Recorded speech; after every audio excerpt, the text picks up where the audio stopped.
हरे कृष्णा। तो घर पर अपने घर के मंदिर में कैसे भगवान की आरती की जाती है उसके बारे में आज संक्षेप में बताने का प्रयास करती हूँ। तो सर्वप्रथम हम जब मंदिर में प्रवेश करें तो हमें भगवान को दंडवत प्रणाम या पंचांग प्रणाम करना है। उसके बाद हमें अपने मंदिर में एक थाली तैयार करनी है पूजा की, इस तरीके से, है ना। इसमें हमने रखना है 3 अगरबत्ती, एक दीपक, एक शंख भगवान को अर्घ देने के लिए, और उसके साथ एक ये रुमाल वस्त्र। फिर उसमें एक घंटी और फूल, एक छोटी प्लेट में फूल होने चाहिए, एक माचिस होनी चाहिए और 2 आचमन पात्र होने चाहिए।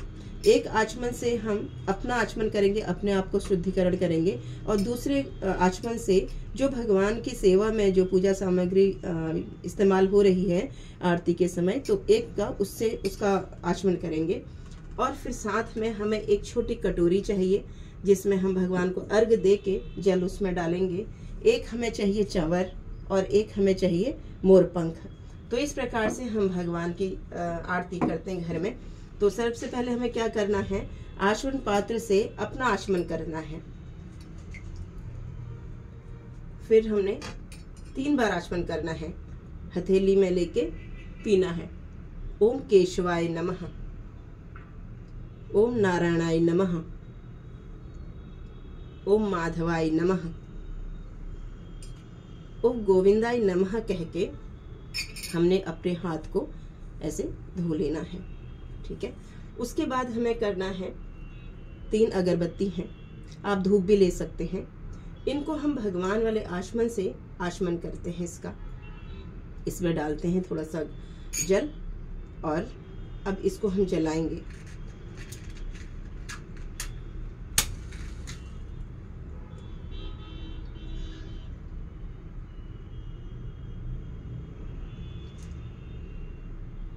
सबसे पहले हमें अगरबत्ती से या धूप से भगवान की आरती करनी है, और आपने अब भगवान के आचमन पात्र से घंटी को भी आचमन करना है, घंटी को शुद्धि करना है। आप अगरबत्ती को शांत कर लीजिए। उल्टे हाथ से आपको घंटी पकड़नी है और बजानी है। और आरती करने के लिए हमने अगरबत्ती सर्वप्रथम जलाई, और अगरबत्ती से हमें क्या करना है, सबसे पहले गुरु महाराज या प्रभुपाद से परमिशन लेनी है, उनको दिखाना है आरती। उसके बाद हम जाएंगे ऊपर भगवान की सेवा करने के लिए। तो 7 बार हमने भगवान की आरती जो है, अगरबत्ती जो है वो घुमानी है ऐसे 7 बार। और 7 बार घुमाने के बाद आपके मंदिर में जो जो विग्रह हैं या जो जो फोटो फ्रेम हैं उनको आपने 7-7 बार ये घुमाना है, अगरबत्ती से भगवान की आरती करनी है ना। फिर उसके बाद गुरु परंपरा में नीचे आते हैं षड गोस्वामी, तो उनको 3 बार करना है। गुरु परंपरा आती हैं, उनको 3 बार करना है, ठीक है। इस तरीके से हमें इसको रख देना है। और अगरबत्ती को हमें मंदिर में नहीं रखना, क्योंकि मंदिर में अगरबत्ती या धूप रखेंगे तो धुआं जो है वो भगवान के मुख में जाएगा। तो फिर से हम अपना आचमन करेंगे ऐसे, और फिर अब हम क्या लेंगे, अब हम दीपक जलाएंगे। पहले नंबर पर अगरबत्ती, दूसरे नंबर पर दीपक। दीपक हमें जलाना है।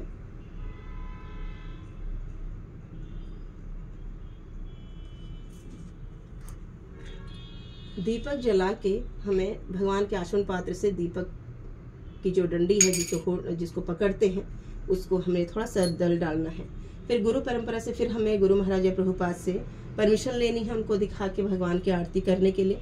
अब भगवान की आरती में सबसे ऊपर राधा कृष्ण है ना, तो उनके चरणों में 4 बार घुमानी है आरती। 4 बार आरती चरणों में, 2 बार उनकी नाभि कमल में, 3 बार उनके मुखारविंद में, और 7 बार पूरे विग्रह में या पूरे फोटो फ्रेम में। हमने इस तरीके से 7 बार इस आरती को घुमाना है। सबसे पहले होगा राधा कृष्ण का, ठीक है, जो भी फोटो फ्रेम आपके मंदिर में है।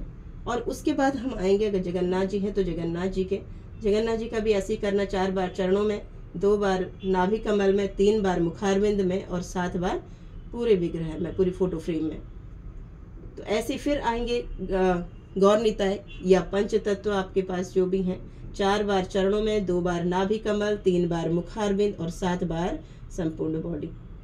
फिर गुरु परंपरा आती है षड गोस्वामी, उनको 3 बार दिखाना है, क्योंकि ये भगवान के आरती का प्रसाद है, तो उनको 3 बार उनको देना है।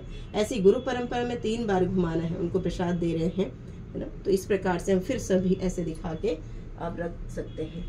फिर से अपना हम आचमन करेंगे। अपना आचमन हमने बार बार करना है, ठीक है। तो ये शंख है, छोटा शंख है, ये बजने वाला नहीं, ये भगवान को अर्घ देने के लिए होता है। एक बर्तन में हमने जल लेते हैं, उसको थोड़ा सा शंख में डालकर अब शंख का भी आचमन करेंगे। उसके बाद फिर से हमने गुरु परंपरा से प्रभुपाद से परमिशन लेनी है।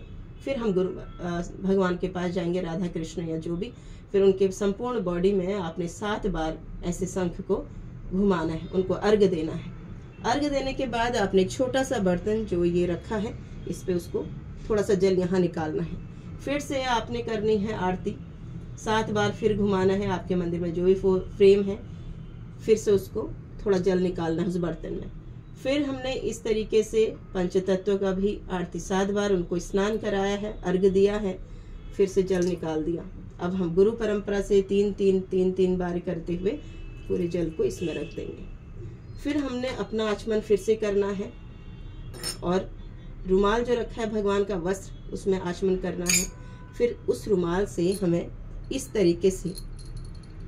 तरीके से पकड़ना है, गुरु परंपरा से परमिशन लेनी है और यहाँ फिर से भगवान को 7 बार हमने ऐसे घुमाना है।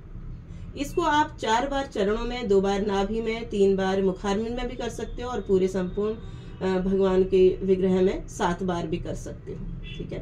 तो इस प्रकार से हमें ये भगवान की हमने एक वस्त्र से भगवान को साफ किया है 3 बार नीचे, फिर हमने ये रख दिया।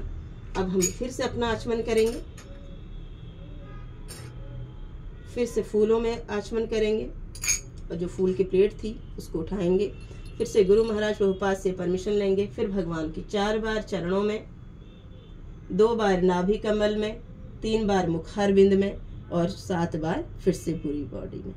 इस तरीके से हम भगवान की आरती करेंगे। फिर जगन्नाथ जी को भी सेम 4 बार चरणों में, 2 बार नाभि कमल, 3 बार मुखारविंद और 7 बार पूरी बॉडी में। पंचतत्व 4 बार चरणों में, 2 बार नाभि में, 3 बार मुखारविंद और 7 बार संपूर्ण बॉडी में। फिर गुरु परंपरा को फिर यहाँ हम जब करिए ऊपर आरती भगवान की तो फूल उनको अर्पण कर देंगे, ठीक है। फिर अब गुरु परंपरा में उनको 3 बार दिखाएंगे, फूल प्रसाद रूप में रखेंगे, फिर 3 बार दिखाएंगे, फिर फूल प्रसाद रूप में रखेंगे। इस प्रकार से हमने ये करना है और फिर हम अपना आचमन करेंगे। और अब हम लेंगे मोरपंख। अब मोरपंख का क्या है, मोरपंख हम कब यूज करते हैं, इसको मोरपंख हम हवा देते हैं भगवान को, तो ये कार्तिक पूर्णिमा से गौर पूर्णिमा तक बंद रहता है, उस समय नहीं करते क्योंकि ठंड का मौसम है, तो इसलिए अभी हम इसको नहीं करते हैं। अब हम लेते हैं चवर। चवर का हम आचमन करते हैं गुरु परंपरा से परमिशन लेके। फिर हम ऊपर भगवान को ऐसे चवर कर सकते हैं। चवर करने का कोई ऐसा नियम नहीं है, तो आप चवर कभी भी मतलब कितने समय भी कर सकते हो, 2 मिनट, 3 मिनट, 5 मिनट, आप अपने अनुसार इसको ऐसे आरती कर सकते हो, चवर सेवा कर सकते हो, ठीक है। तो ये चवर सेवा भी हमारी हो गई है।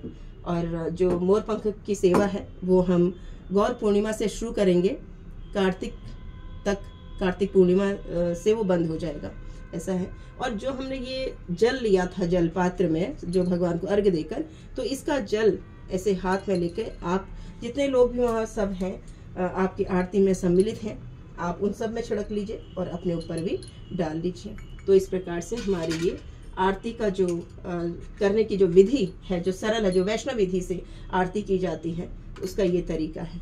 और फिर अब हम क्या करेंगे, भगवान को प्रणाम करेंगे। तो प्रभु जी लोग जब आरती करते हैं तो वो दंडवत प्रणाम करते हैं, और माता जी से जब आरती करते हैं तो वो पंचांग प्रणाम करते हैं। तो इस प्रकार से हमें भगवान की आरती करनी चाहिए। और जहाँ आप खड़े हैं आरती करने के लिए, वहाँ पर आपका आप फर्श पर खड़े नहीं होंगे, जमीन पर खड़े नहीं होना है। तो आपने एक इस तरीके से एक मैट वहाँ पर बिछाना है, ताकि भगवान की सेवा करने के लिए, भगवान की आरती करने के लिए आप उस पर खड़े हों। भगवान से आप हाथ जोड़कर प्रार्थना करनी चाहिए कि हे प्रभु, आपके सेवा करते समय मुझसे जो भी त्रुटियां हुई हों उन त्रुटियों के लिए मुझे क्षमा करें। और अभी तो ये स्टार्टिंग थी कि हम आरती कैसे करते हैं, कितनी बार घुमाना है दीपक, कितनी बार अगरबत्ती घुमानी, ये सीख रहे थे। लेकिन जब आप इसको कर लें, अपना हैबिट में ले आएँ, तो फिर आपने साथ साथ आरती भी गानी है ना। अगर हम मंगला आरती गा रहे हैं, साथ साथ आपको गाना है संसार दावा नल्ले लोका, और आरती भी घुमानी, ऐसी संध्या आरती के समय आपने करना है। हरे कृष्णा। आशा करती हूँ आप सभी को कुछ समझ आ गया होगा। हरे कृष्णा।